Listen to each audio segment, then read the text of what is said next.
Yeah, I can hear and see you. Can you hear and see me? Yes, I saw somebody said they was having a video.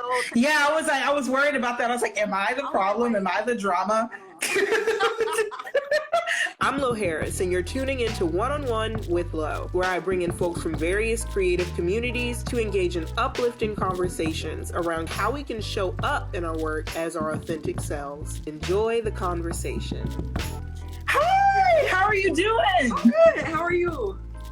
I'm doing good. Now, let me introduce you right here, right now. For people who don't know, you need to get to know who this is. I am super excited to introduce my next guest, Miss Laci Jordan, a multidisciplinary artist based in Los Angeles, California, baby. Laci is a multidisciplinary designer, illustrator, and creative director. Her work concentrates on color, pop culture, the representation of marginalized people, and the intersectionality that exists among all these different spheres. And her work reflects a deep commitment to creating authentic and unapologetic portrayals of contemporary culture. She has lent her creative vision to clients such as Bentley, Ben & Jerry's, love their ice cream, Disney, love their movies, Google, love their search engine, Jordan Brand, and many, many, many more. And I actually came across Laci's work when I first started my own art journey in 2020. I worked in a newsroom as one of the only Black designers in my company, so I was starting to ask, where are all the Black designers? Where are they? Where are the designers, the artists, the animators? And so you can imagine how excited I was when I stumbled across Miss Laci Jordan, because not only, Laci, are you a Black woman who is a digital artist, but you're also from Alabama. Yes. Right. We love that. We love the Southern connection. Roll Tide and or War Eagle. I don't care. You're from Alabama. Roll Tide. Look, I'm always just so happy to connect with someone from Alabama. I'm like, I will literally be flex for you. Like you're from Alabama. So I am so excited. So you're also from Alabama. You're making waves. And I quickly realized that also you are an artist who was secure enough in your success that you are not afraid to lift as you climb. You are constantly shouting out other people. You are constantly rooting for other Black people. And I can tell you just have a really deep love for Black culture and, more importantly, Black people, Laci. And I'm just really happy that you're here on One-on-One with Lo, and thank you for contributing to the creative community. Yes, girl. Like, that just gave me a lot of life. I don't even know what to say. Thank you for having me. You know, I'm a fan. I stand your work ever since I found it. Like, I'm so glad we can do this today and have this connection. And your girl, I'm excited. Yay! So first, I gave you this really long, lengthy introduction, but I do want to give you the opportunity to introduce yourself in your own words. So if you don't mind, for the audience, could you share a bit about yourself, your work, and how you got started? Got you. I'm not gonna hold you. I feel like you introduced me like perfectly, so I'm really just gonna be repeating what you said. My name is Laci. I'm a multidisciplinary artist. I live in LA, but as Lo said, I'm from Huntsville, Alabama. Very much still a Southern girl. I got into art sort of in a traditional / non-traditional way, in the sense of I got into it when I was in college, but it wasn't necessarily like my first study. I actually started off studying criminal justice because, Black family, they like, girl, go to school for something that's going to make some money. So I thought I was going to be like a lawyer or some type of like entertainment lawyer or like something. So I was doing that. I wasn't necessarily happy with it. I was exploring different things and ended up taking a design course, which at the time was more like traditional graphic design. And long story short, from that one class, I just decided to like bet on it and try it. It was a combination of fear because I was also graduating early with the criminal justice and I didn't know like what the fuck I was gonna do. So I'm like, I kind of need to buy some time and, give myself a little period of figuring stuff out. I see it a lot, especially like in the Black community. Sometimes when we like, I don't know what I'm gonna do, but I'm gonna go back to school for this other degree. That's sort of like where I was at with it. But I always say, and I know that it was just like God that stirred me that way. Because there was literally no type of logic to go from studying criminal justice. I was interning with the FBI. Then all of a sudden started designing and then became a designer. Like none of that makes sense. So it was, I thought it was God that was like, okay, girl, I need you to pivot into your creativity. So that's sort of It like really how happens like that. It absolutely happens like that. And one thing that really stuck out to me about your story and what you shared is I think oftentimes, like within like at least the Black American communities, we're not really encouraged to be artists. I think that they want us to take that safer path. They want us to do something that lodges us firmly into like the Black middle class. And I think that being an artist is such an unconventional path for a lot of us, because a lot of us aren't paying to go to art school. You know what I mean? Like historically, right? Like that's something that feels like a privilege. So it's really amazing. And it's really a testament to the fact that anything is possible, that, you could start off in a non-creative field with a completely different field of study, and then you can work your way into your own path as an entrepreneur and as an artist. And I have a similar, come up where I was working in journalism, and I was like in a newsroom, and the art kind of chose me. It happened to me. And I think that that's a really awesome path to take. And I'm sure you learned a lot of lessons along the way. Yes, but I'm also looking at this criminal justice degree like, I gotta pay these student loans for a degree I'm not using, but it is what it is. I attribute it to being a part of my journey, and it's definitely helped me in design and in art in ways I wouldn't have thought about. So I'm glad we landed here. I'm glad we both took the path we need to take and got what we I think a lot of people are glad that you landed here, because it seems like, you're making such big splashes. So the first thing that I want to talk about is you describe yourself as a multidisciplinary artist. So I want to talk more about that because often, in creative industries, we're told, I remember one boss once told me, you need to learn how to do one thing really, really well. That's how you're going to make it, and so that's been the historic conversation in design spaces, that you have to be the best 3D animator, you have to be the best illustrator, you have to be the best at this one particular thing, and you need to fit into a particular box. So can you talk a little bit about your skill set and how you've really come to embrace the multidisciplinary approach? Ooh, okay. So skill set wise, I do digital, so I do digital art. I can traditionally draw, I can paint. And I think it's also about the output in which I use my creativity. So doing anything from like murals to products, I don't know, everything. And I think in the space that I'm in now is taking that and moving it to the next level of like, what does my skill set look like in photography? What does it look like in fiction? What does it look like in fashion?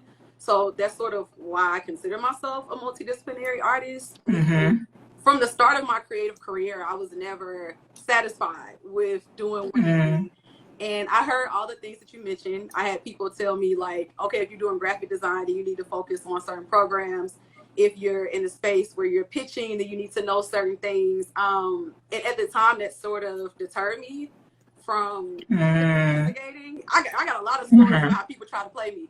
But at some point, I just couldn't fight the urge of like learning and wanting to do more. And so once I just realized that I was always going to be that person, I just started embracing it and creating. And I do think that there are points in life where you do have to focus more on a certain thing. I don't think that's all you have to do, but you do have to like build certain skill sets and learn how to do certain things thoroughly so you can actually be good at it. So now I give myself a lot of grace of like, oh, it's all this stuff that I want to do, and realizing that I can't do it all at the same time. But I've been talking a lot with friends and actually on social media too about pivoting. So it's like, okay, I'm in a spot, like I started out doing graphic design, got good at that, started doing like web design, got good at that, moved away, doing illustration more like for digital, got good at that, started moving more into open spaces, then moving into product. It just allowed myself to pivot and not feel guilty about it, I think is sort of like how I got into that space. Absolutely. Like they have the term like a jack of all trades, but a master of none. But I think that phrase kind of neglects to take time into account.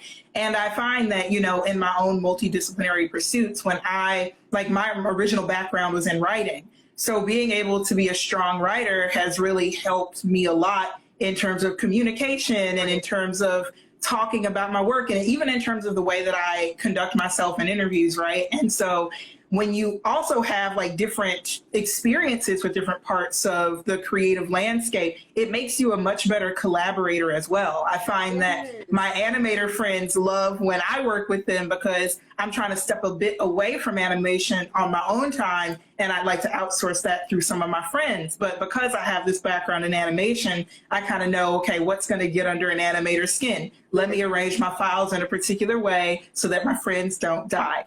And I'm happy to do that. I'm happy to be a pleasure to work with. I'm happy to make it easier for people. And I think that, like you were saying, like having these various experiences, there's nothing wrong with that totally. And it does take time. You know, you can't like jump out the gate and be like, I am everything all at once, all the time, forever, because then you're also going to get burnt out. Yes. Oh, Lord, tell me about it.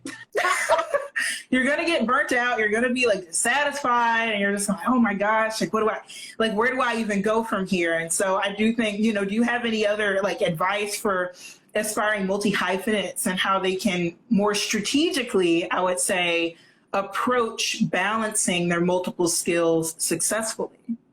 Ooh, that's a hard one because I feel like I'm barely balancing anything. I would say give yourself grace in what you want to do. Remember that you have time, and I kind of feel like a hypocrite because I'm at home and I'm like, time is ticking, I got shit to do. But you do have time, and that's just me like being prone to anxiety. But overall, yeah, give yourself grace. Know you have time, and find like self projects that will allow you to explore multiple skill sets like at once. Something that I just randomly decided I wanted to do the other day was like learning Premiere Pro. I have like basic video editing skills, but I have an idea for something and I'm like, okay, I want to execute it. And I want to execute it with my own material. So things that I've shot for myself, then I'm going to edit it. And it's just showing myself how many skills I have and how I can produce something. And to the point that you made earlier, which is phenomenal and something that I think about all the time, is when you start learning all these different things, then you know how to direct people, which essentially makes you a director. So you're like, you know, even if I don't have a career in video editing, because that's not what I want to do, but I do want to train my eye to know how certain things need to look. And I do know that in my life, I'm going to be hiring people to shoot things and edit. And I need the education to be like, yo, set the keyframes this way, do this. And I can't do that if it's something that I don't necessarily know. So you don't be an expert in everything, but definitely dabble and give yourself time to play. And if operating a business or becoming a creative director or something where, to your point, you have to work with like other skill sets. Like I love the motion graphic example because I like same thing. So just teach yourself and don't be afraid to like figure things out. You said something, Laci, that really stood out to me. You know, you were talking about how you're picking up Premiere Pro in an attempt to really kind of create something for yourself and to really find a way to nurture another interest of yours kind of on your own terms. And so, you know, when you have different skills under your belt, and I've realized this from my own practice as I'm building my own team, like it really opens up the opportunity for you to use your skills in unexpected directions or to push your career in unexpected directions if you're brave enough to pursue it. And so I'm wondering, like, can you recall a project where you were able to like take a brief and completely transform it into a new opportunity based on the intersections of your interests? Does that make sense? Like if someone said, hey, I want you to illustrate something, but you're like, you know, but I'm really trying to get into being more on camera. How can I twist this? How can I spin this? How can I, you know, kind of push it into that direction as well? Like, you have experience with that? And if so, what did that experience look like for you? Oh, that's a good. I'm a strategy queen. I need a little business suit because I'm doing this for my own. No, this is what I'm doing. I think about all the time. I love that. And that's something that like, we're so similar because I think about that a lot. And that's why I use the example of like learning Premiere Pro, because on one end, it's definitely for my interest and like everything is video now. And I feel a way, but I just want to do things in my way. But it's also a setup for other stuff. And not a setup in a way where it's like, oh, I want people to be calling me to edit stuff. but it's just looking at the long game that I want to play and how I know that starting to do these different things will play into that are like naturally my interests. But I feel like I do have certain client projects I can use. But I think the biggest example, and a friend just like mentioned this a couple weeks ago, and it made me think about it, of like when I first started, not even when I first started illustrating, but I did like this 30-day challenge of illustration back in technically it was like 2017, I think, because I quit my job. 30-day challenges are an entryway. Like that's that's a starter drug, because I think that's kind of how I did one of those too, and then it was like, oh, here I am. Yes, it is. It is one of the hardest things. I was drawing shit in planes, trains, automobiles. I was at a wedding doing the illustration. Like I was OD, but like, because I'm also competitive with myself, like real bad. So when I started it, I couldn't stop. But that's the first thing that came to mind of a time in my life where I was like, okay, like long game. I love illustration. I want to get hired to do this. I also didn't like my job at the time and needed a way out. And every job that I'm not even gonna say apply for it, because I wasn't really applying. I was just looking up stuff, and I was like, I don't want to do any of these jobs. And so literally the only option out seemed to be to quit, which is insane. But I was like, okay. I don't know. I'm a quitting queen. I don't know. Listen, I don't know. I don't know if it's insane. We should all quit our jobs. No, people at the time, they were like, did you always want to be an entrepreneur? And I'm like, no, I just hated my job and I needed to peace out. But I kind of needed like more reassurance that I wasn't crazy and I could get paid for this thing. So long story short, I did a 30-day challenge and for illustration. So every day I would like create something and post it. But it was more about the strategy behind it. Like I would draw sneakers because I wanted to like work in like for a sneaker company. I would do things that had to do with music because I'm like, one day I want to like be a design, like I want to design a tour, I want to do stage design or something. So everything was very, for the most part. Some of the stuff I was just happy to get an illustration done that day, and it just is what it was. But everything else was pretty strategic, and it's interesting because those decisions led me to the job that got me the money to quit my full-time job, which was with Jordan brand. So it was like, oh, me drawing all those damn pairs of Jordan 1s led to me working with Jordan brand, which led to me quitting my job. So that's the first example that comes to mind of like just being intentional about how I was putting myself and my work out there. And at that time, I think people knew I was doing illustration, but I was also still getting hired for a lot of like traditional graphic design jobs, which I didn't want to do. So yeah, and that's something that I'm going back to now of like, what are the things that I want to do in the future and how can I execute those projects now so I can like get paid for them later? That's a perfect example of what I kind of like define in myself is defining my work on my own terms.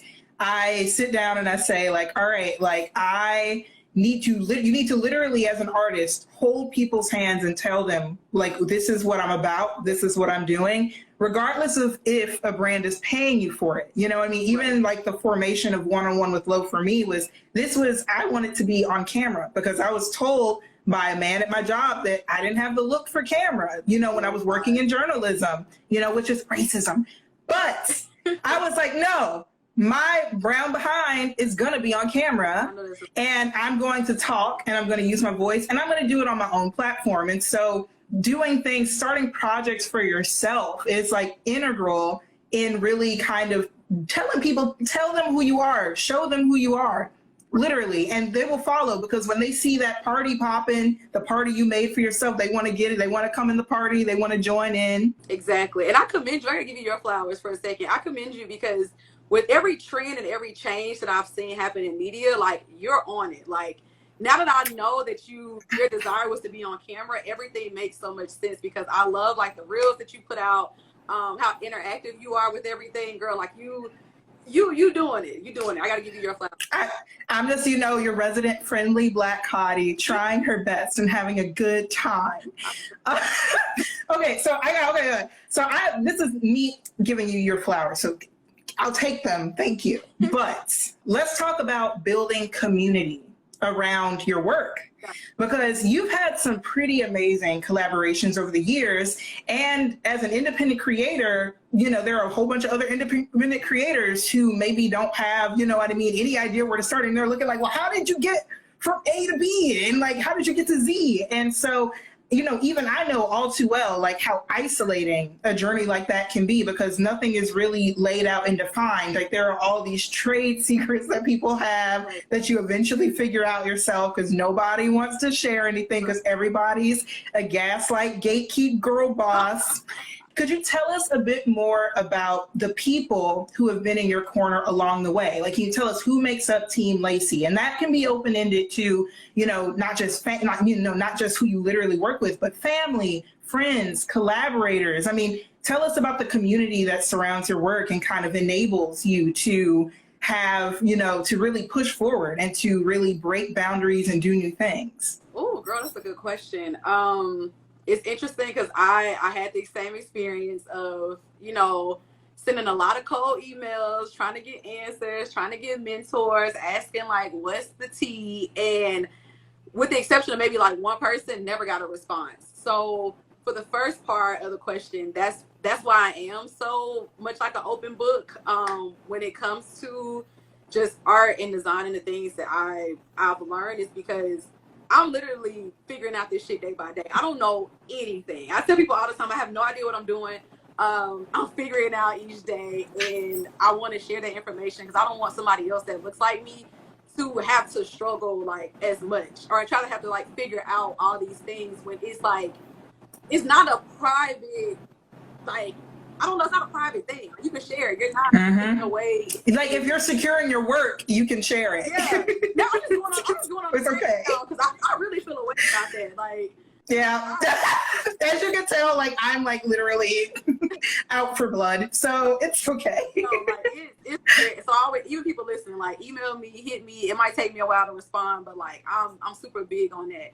But to answer the other piece of that question, to be honest, the people who have held me up the most are like my family and friends. I would say family, friends, and then like just people I've met in my community. Like my mom and my dad definitely have like had my back. My mom, I used to post about my mom a lot, and now she's on Instagram, so I have to like, I let her do her own thing, but everybody knows that Rosemary is like, that's my girl.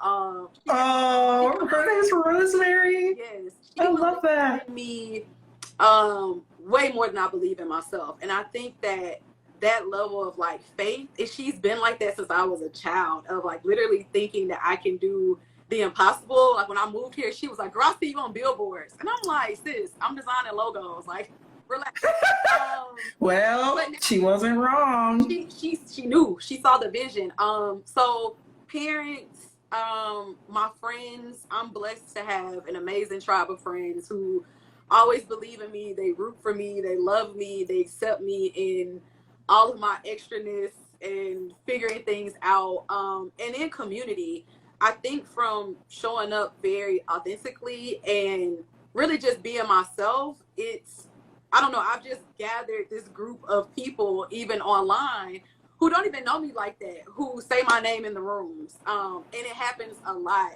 I joke with people, but not really a joke because it's true, but I've never pitched for a project. And I don't have an agent. I have a manager. So we're not seeking out work. All the work just comes to me. And I think that just says a lot about the people that like fuck with me. Excuse my language. But like, no, we're all adults here, I hope. I think it says a lot of just about the community and the people. So I try to always like do my share in that, and to keep my heart open and to keep information open and flowing, because I've seen that reciprocated in such a way where like people don't even know me and they're like, yo, I pitched you for this project, or I sent my director your page, or like whatever. So yeah, that's who's been holding me down. I didn't really have like a design or like illustration mentor. There is one lady who I love dearly, Diane Holton. She's the only person who has my email, my cold email, and I basically hit her up from AIGA and was like, hey, I see you another Black lady who has the same interests. Mm-hmm. Can you help? And just throughout my life, she's been somebody who I know I can pick up the phone and like call, but now she's like, girl, you my mentor now, which is insane. But yeah.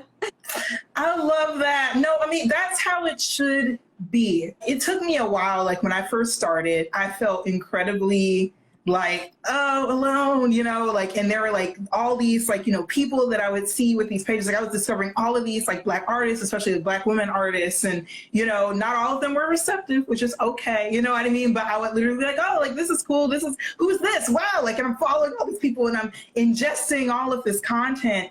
And then as I started to really get into my pace, like I kind of realized that everyone has different priorities, and one of my priorities is community. And for me, community isn't just like having people around me who, you know what I mean, are looking out for me. I've signed some really bad, like I had a really bad agent when I first started. They headhunted me and it was awful. Now I've switched to the management model as well, which actually I kind of want to talk about that because I feel like not enough artists recognize how beneficial it is to kind of break outside of the agency model. Because I think that in traditional illustration or artist communities, we have this idea about agents and big agencies that they are going to be the thing that makes you, or the thing that makes you or breaks you or whatever. But the fact is with agencies too, it's kind of antiquated in a way because they existed before a time when there was social media, when people could really pick you up directly. Yep. These were people who were just like a medium to kind of like send out mailers of your work.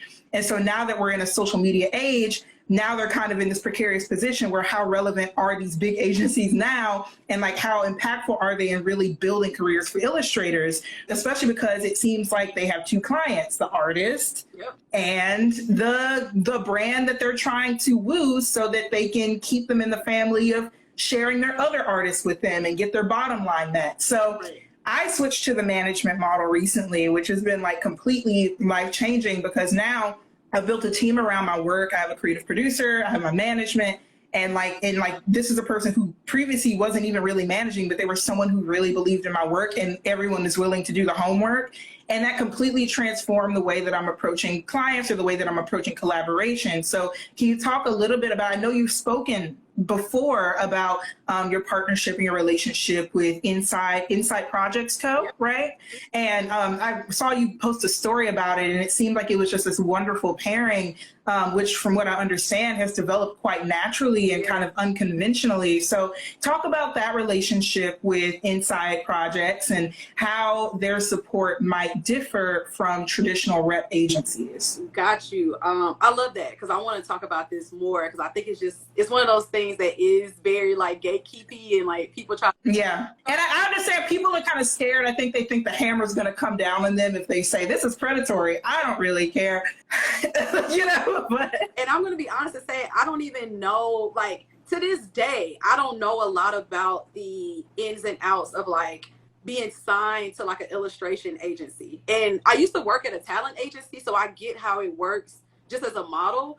But people reach out all the time and they're like, what agencies would you recommend? And I'm like, I'm looking through friends pages, like who rep through who. I never even thought about that for myself. And so going to Inside Projects, so my manager name is Ari. I love her. We were introduced by a mutual friend. The funny part is neither one of us wanted to work with each other. Like I didn't want a manager, or I didn't think I needed a manager because I thought I was unorganized, and I was like, I just need to tighten up. And she used to manage like in the music industry, so she was just like, I'm not trying to do that. And we had coffee one day and we hit it off and was like, okay, let's just do a trial run. And the trial run started in 2018, or maybe I think 18, and we're still here. And so longest trial run ever. Yeah, I was like, and she stuck with me for like the rest of my life, basically, which I love. So my situation is a bit different because Inside Projects Co. is it's her company and it's separate from like managing. She was already running like a strategy, marketing, branding company, and sort of just like managing me on the side. And now it's become more of like a full-time job. So she's somehow balancing both. I don't know how she does it. But I don't really look at her as like a manager. I really look at her as a partner. And again, my experience is very different than most. So she handles everything that's like client facing. So I don't have to be on phone calls unless I just feel like I need to be, invoicing, payments, all that good stuff. The piece that I love about our partnership the most is that there's no pressure. Like, I get on the break and she's not hovering being like, okay girl, well you need to work because I gotta make money too. It's not that type of like relationship. She has her own thing going on, which is great. Which with traditional agencies, I feel like they're relying on you to pay bills. And so if you're not doing anything, it's kind of like, I don't know how supportive they would be, just assuming anyway. Another piece about our relationship is that it's very much so a relationship. Like, it's not just business. So in where I am in my life right now is she's like, you know, I want to help you get to the next level. I want to help you build your empire. I want to help you build your products. It's very much so a team. Like, I feel like I have someone where I can always go to her about any aspect of my life. I mean, we this business. Like, she know my whole life. And she's somebody who is just very adamant about me becoming the icon she knows I could be. But yeah, it's definitely, it's more of a partnership, and she cares about my growth and like where I want to go. And because she does work in strategy, it's so good because she can sit me down and be like, yo, we don't need to take this project because this isn't going down a road of things that you want to do long term. Even if it's big and like a big budget or whatever, she sort of like kind of brings me back in of like, remember the bigger goal, and what you want to do. And it's a magical partnership. And I wish I could tell people how to find that for themselves because it was very like, it just happened. But one piece of, well, not even advice, but if you are looking for that, what I do tell people is to like look around your community and to talk to people, because from a conversation that I had, my homegirl was like, I think you low-key need help and you just too prideful to say it, or you just don't realize how much you need it. Because it might be somebody that either is around you or somebody that's like even in your friend group that could be very type A and just know how to get shit done. And figure it out. I recently got an assistant last year who's a virtual assistant and love that because they know I need but that's pretty much it. Depending on what I'm doing, if I do a photography project, then I collaborate with photography homie. If I'm doing I collaborate with videography homie. Yeah, I just go from there. Yeah, absolutely. I mean, that's how you do it. I mean, it's really, it's almost like you're building a collective, you know, like with your friends, with people who have like a common goal, a common idea in mind.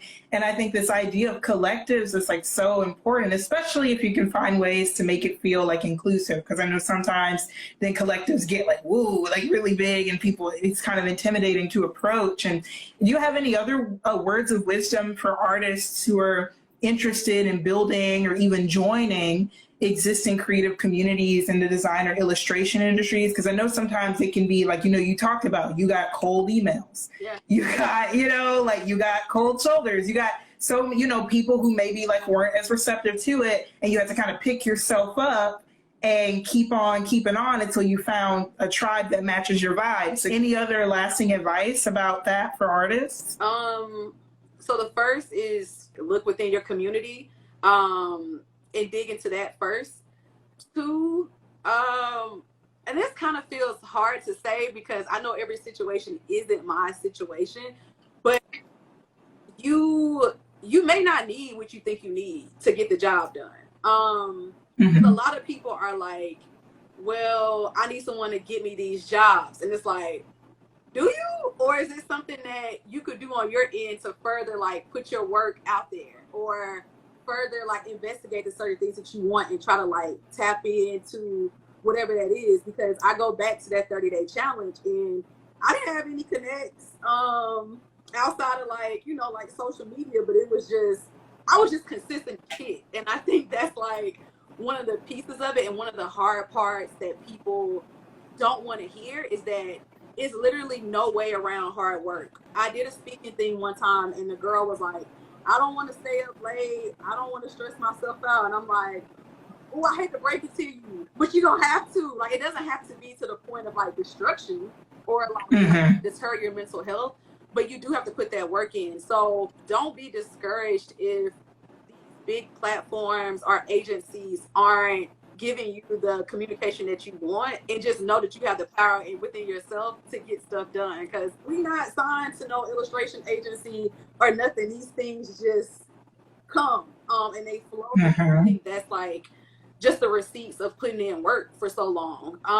And another piece is to pitch yourself. I love a pitch. Oh, I love a pitch. That's something that as I pivot, and you know, like I keep mentioning product because like I have to do it, but like, you know, if I want product in Target and it doesn't come to me, I'll go to it. Like it's certain things where I'm like, yo, at some point I'm gonna start pitching for something, but it's like worth it. So pitch yourself, and also do research in these companies, because I think a lot of stuff looks flashy, and it just looks flashy. It's nothing more than that. And being in tune with your long-term goals, because if you're an illustrator but you're like, yo, in 1 year I want to pivot to motion, then you need to be able to find an agency that will support that transition and support like what you want to do, and not box you in. Because I feel like a lot of those places do, but I also am not a part of one, so I'm like, I try to stay out of people's business. It depends. It depends. Like, I feel like I've made an effort for myself about just talking about how, I don't know, do you need an agent? And then a lot of people have been messaging me like, do I? And I'm like, I don't know, do you? Like, you know, I'm very pro build your own strategy, build your own team. Like my team started with a virtual assistant who then turned into like a management type person. And then I met my creative producer through another thing. So, you know, really, it's just nice to work with people who are a pleasure to work with. And I have to ditto you on the pitch part. Pitching is an art. Pitching is so, and then even if you just sit down, go to pitch.com, make a template that is just like a general template of like, hey, like this is a slide that introduces who I am. This is a slide that introduces my stats. This is a slide that talks about my brand pillars or my brand meaning or whatever. And then you have a slide that you kind of change out with your ideas for a particular brand about what the brief is going to be. It's allowing you to do it on your terms. Again, like anything that you want to do can be done on your terms if you have the audacity to ask for it. And if you come with, like you said, the research and you put it all together. And it also helps too, like even if you don't have someone who's on your team, maybe you should even like make another email, you know what I mean? And like, cause like usually it helps when you have a buffer person or when you present like, hey, there's more than just me. I'm not just an artist you can take advantage of. Right. You know, there are people behind me who are going to be looking at this proposition as well. So really just make yourself feel bigger, you know what I mean? Lift yourself up. What advice do you have for those who may be worried about pitching and having their ideas stolen? And how do you go about it? Okay, first of all, let me put my phone on charger so I don't die. I'm in action, I'm good. That's hard for me to answer for a couple of reasons. One, because I was very honest in I haven't had to pitch for like my art jobs. I just started, I want to travel for free. So I'm like, yo, can I stay? But if I were to, there are a couple of things that I would look at. Number one, or that I would ask, are you pitching for a certain idea? Like if you're like, yo, I noticed that Beats is not, I'm just making up stuff, like Beats headphones aren't like in the education space the way I feel like they should be. And I want to pitch this like nonprofit idea, whatever. So if it's something like that, number one, I would do my research. Who's doing what at Beats, who's the right person to talk to, and try to find someone you can trust, which again, I know all this is easier said than done. Two, I would try to get a lawyer to look at it. And this doesn't have to be like, you know, something that's super expensive. Even if you got a homie that's studying law and contract, hit them up to be like, yo, how can I protect myself? Or how can you get an NDA drawn up to be like, yo, I have this great idea. I want to make sure I'm protected. I feel like people would respect that. They would love to pitch you for this. Another one is don't tell all your business at once. Don't show all your cards. That's a life experience. Yeah, I mean, that belongs to the streets. Like, that's your street life advice. Like, Yeah. so my question for you, and this is, Laci, you have an LLC, right? Yes. Okay. So one thing that I will say is definitely like lawyer up. So I registered for my LLC, Low Harris Universe LLC babes. And that has been a real great game changer for me. And I sought out a lawyer who could draft out like the necessary contracts that I wanted to have.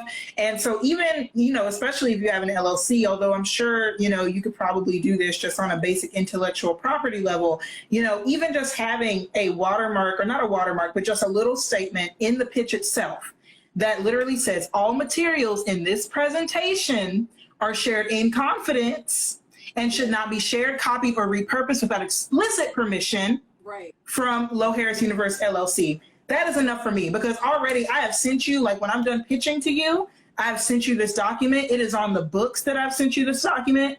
I do have a lawyer, and if you try me, I will use it. So it's like, you know, just being super transparent and being firm. Yeah. And, you know, I'm like, I know not everybody is like ready to like, get their LLC. They're not ready to, you know, do all of that stuff, get contracts drafted up. But like really, like when you're ready, when you have that money to get that LLC, and then also for the for creating a creative studio, because that's kind of what's happening on my end right now, like really having them draft up a contract that, you know, like that you can use for your various contractors, that ensures that they know, like, hey, like if this is a royalty-based project, like, you know, I'm hiring you as a work for hire. Like really like getting yourself acquainted with what is perpetual use, like how do I protect my IP, like, you know, what, like how does all of this working? Getting yourself comfortable with having those conversations is key. Yeah. It's so important, because artists get, I would like literally tell y'all, the agent that I had like put me in a really bad contract where they are now entitled to 35% of royalties from my first 2 children's books. I will never go with it. Girl. Ooh, girl, that hurt my heart. Yeah, it's like, it happens. So you need to protect, I beg of thee, protect your work, like lawyer up, like put in those disclaimers when you pitch it, and get everything in writing. Everything in writing. Do not verbally. I don't care if you're kikiing at the, I don't know where people like to go to the Soho House. I don't go there like that. I've been once. It was nice, but it was expensive. I just want to sit on the beach. But you know what? Even if you're kikiing with people, you know what I mean? Get stuff in writing. Yes. That is my advice for that. Yes. And try to be sure that like that, because I wouldn't go into something super cold but I'm just gonna pitch this grand idea. I would even start with like an interest email or like a 1-pager. But again, don't put all of your creative intel into that. And then another thing, which again, like I know this isn't like the answer, but a lot of times you have to show people you could do something for them to like listen, and it goes back to just like self-creative projects. So even before you pitch, make sure it's something that like, see if it's something that you could do on your end. Like again, if you use the beats example, it's like what piece of that concept can you create so you can easily pitch it in the right rooms. Like, and don't tell all your business and don't show all your cards at all. And then another thing, and this is just about negotiation. If you have the resources, like let's say you have your photographer friend, you have this person, that person, and you want to pitch out, you know what I mean, an idea, try to get them to source as much of that in-house to you as possible, because that just increases the budget. Yeah. Like literally, like it's like, hey, like you're getting so much value out of this, and they are. Yeah. They are. So, you know, just play your cards right. Like you have all the power. Yeah. Artists, you have all the power. The next thing I want to talk about, and you've been saying product. Let's talk about product. Specifically, let's talk about expanding horizons and the power of the pivot. Because you talked about pivoting. You mentioned in our pre-interview that being able to pivot in your career is key. It's key. So could you define what it might look like to pivot in your career and why it will be beneficial to artists? Ooh, girl, my anxiety. Sorry. My hands got a little clammy. What does it mean to pivot? Okay, first thing that comes to mind is being like honoring yourself in the interest that you have and not being afraid to explore that, and to figure out what that means in like depth. Like if I'm exploring, like again, Premiere Pro, that may not end up in me like, again, I don't want to be a video editor. I just want to know how to do things and just make my own things. But like, that's going to help the pivot in the future where like I establish my own creative agency, because I'll hire a fleet of Black creatives and I'll sort of like know what's going on. So that's pretty much like setting myself up for the pivot. I think it's something that pushes your creativity, and it also just puts you in like, it puts you in a different category. And when I look at people who I see as like really like the greats, I look at how they pivot their careers. I look at how they change their style. I mean, we can use Beyonce, because yeah, I mean, Beyonce's a chameleon. And level like her and like Rihanna, if you look at Issa, like to be able to put your roots in something and then springboard that to something else, like it doesn't stop at that thing. But I also want to just make this sort of like note of, if you just want to do one thing, then do it, because I do think people feel a lot of pressure to be all these everything, like yeah, entrepreneur, whatever. You don't.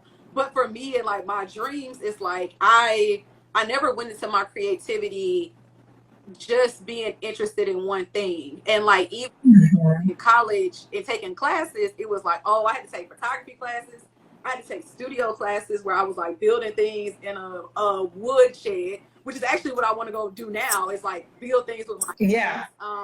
But for me, it's just honoring myself and my creativity. And I think that you have to do it, and it doesn't have to look in this grand way. Like, for an example I'll use is that one of my friends, actually Ari, pointed out that like anytime I'm out, I'm taking photos, not of myself, but like of buildings. Like I could walk into somewhere and immediately see a photo, and I know that like my spirit wouldn't rest if I was somewhere and I saw something and couldn't take a picture of it.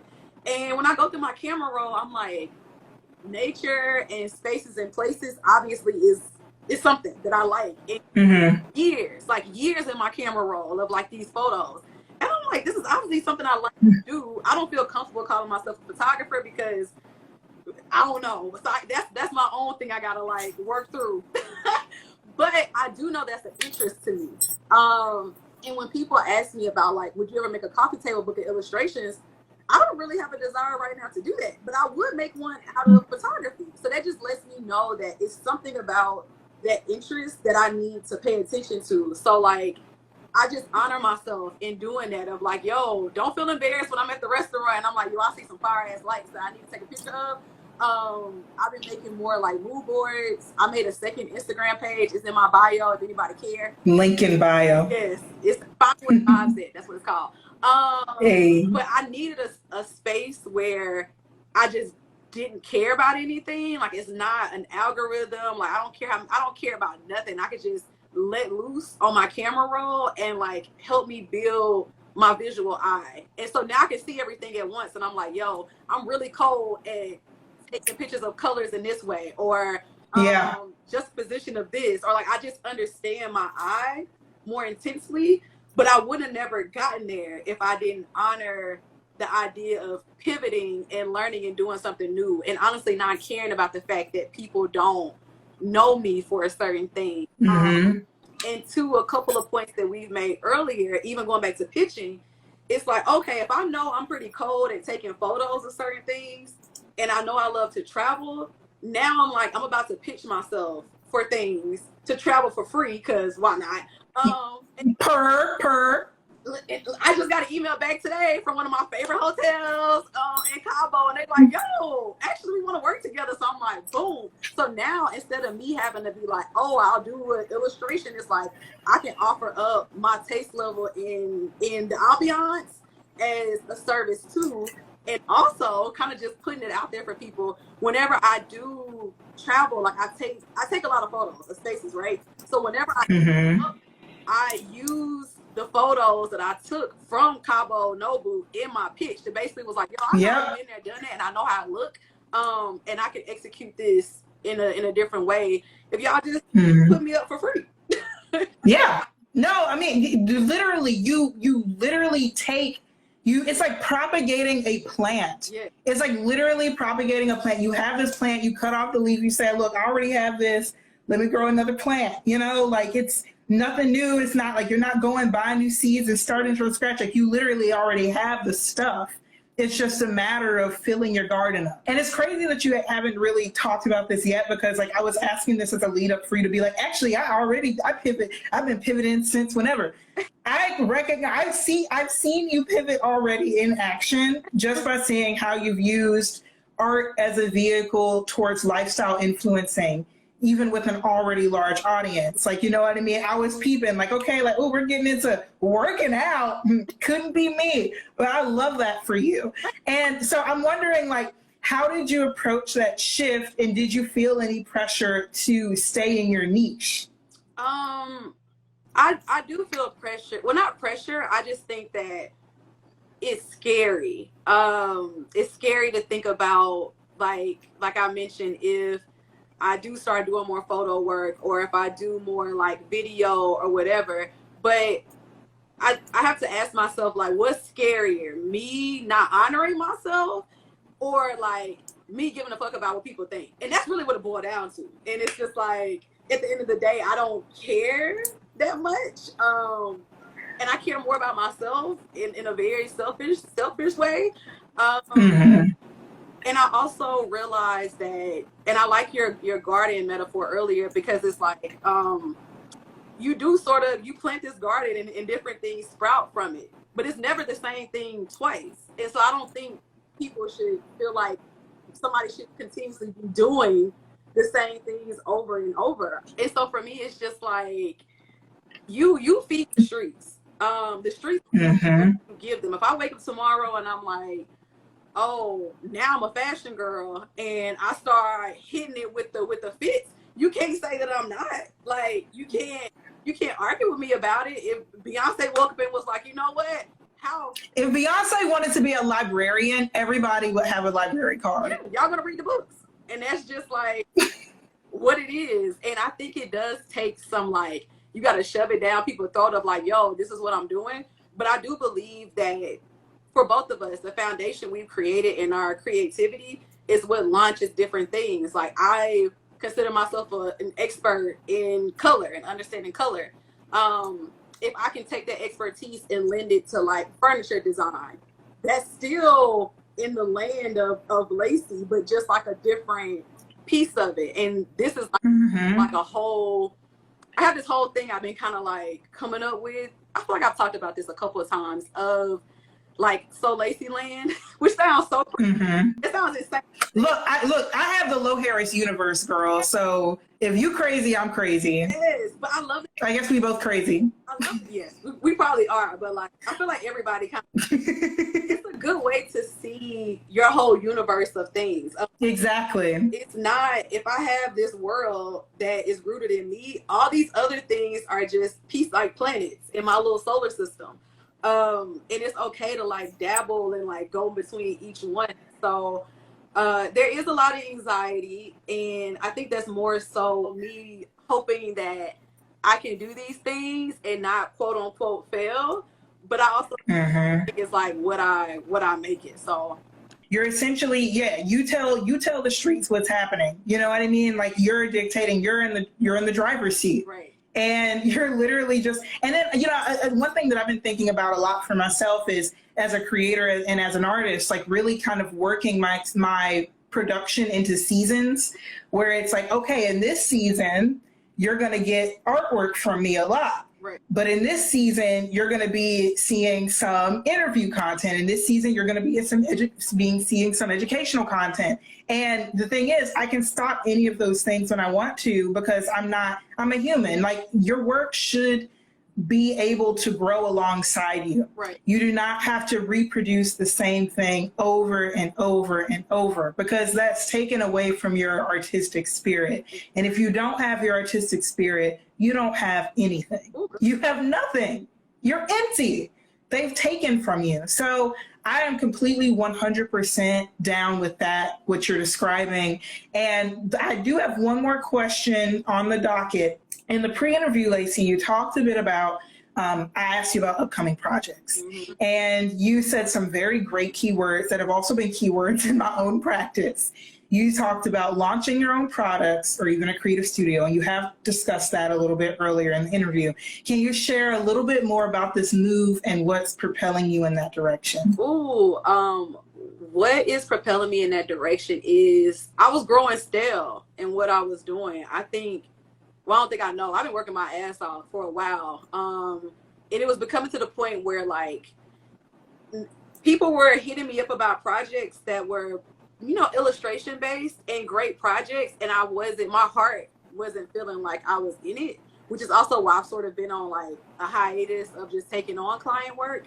So that was the first thing of just realizing that, this thing that I'm super good at, and I'm getting hired for isn't bringing me the satisfaction I need right now. Mm-hmm. I think that was a combination of one, being burned out, and two, again, thinking about that pivot and like what my long-term goals are, and also going back to that version of me who did that 30-day challenge and stuff where I was like, yo, at that time, I was collaborating with friends. We were doing photo shoots all the time. I was like creative directing. I was just doing so much stuff that wasn't rooted in one place. And I think my spirit is just like, okay, we want to get back to that. And so with products, I think that's a way to sort of shape my universe in a way that I want to, because the mindset that I have is like, let's say I design a couch, right? Then I can conceptually come up with like a campaign for this couch, which puts me in like telling Black stories. I could hire the homies to shoot it. I could do a little short film about my couch. I can do everything about my couch that I want to do in one place. So I kind of look at products as like a vehicle to get to other stuff. And I also see how much I collaborate with people and I do a product and they're like, I want this. A girl told me the other day she was on eBay looking for a water bottle I designed. And I was like, eBay? Like, right? eBay, no, let's go to LaciJordan.com for that. And it's kind of like I'm giving everybody else the sauce but me. That's what I was feeling. Like, you're speaking my language. It has been an absolute pleasure talking to you about this, because this is stuff that is constantly keeping me up at night and giving me insomnia. This was a wonderful session, Laci. I feel it was a therapeutic for me. Thank you so much for joining me today. Can you just share any ways that anyone watching or anyone who's going to be watching this later can support you and your work going forward? Are there any things you should be looking out for that are coming out soon? What's the sitch? The crazy thing is, I was going to ask you a similar question, which I still am. But if you like the stuff that I'm doing, support it. If you're somebody that's working somewhere and you need an artist, continue to say my name in these rooms. It's hard for me to answer this because I feel like I'm so blessed in that like people do this already. So just continue doing what y'all doing if y'all already support me. And upcoming projects, I don't even know. I don't know when I could talk about this, but it's a project I did last year that was very big and very fun, and I'm doing it again. So I feel like you could probably piece together those things at some point. Can I eat it? Yep.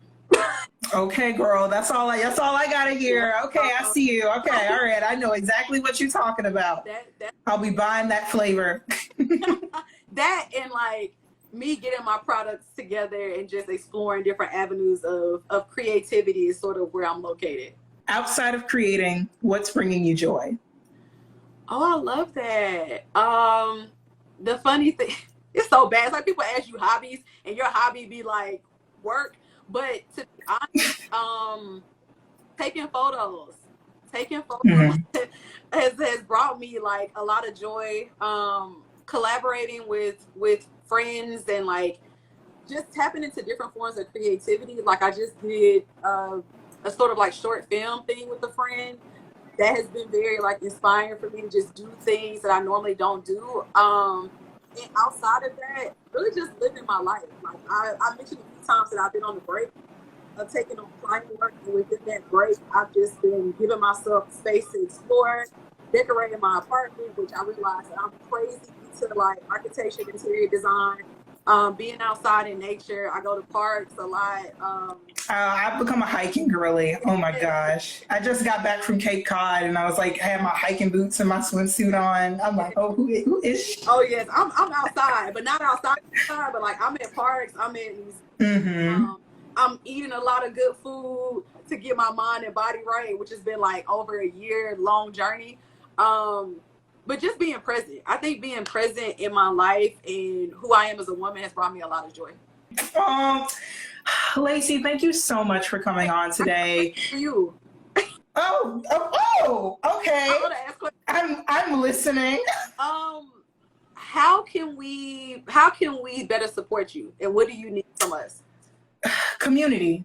It's honestly community. Now, one thing that I really appreciate, I know you've seen, I actually have a list too of people where it's like, if I can't take a project, I send them that way. But honestly, Laci, like I'm looking to build like my dream. I have this dream where I want to foster some sort of creative incubator, whether it's to help other creatives kind of like, I really want to take like up and coming creatives. I mean, once I, get the resources to do so and like really put them through a boot camp of here's how you talk about yourself. Here's how you talk about your work. Here's how you defend your work. I don't believe in gatekeeping.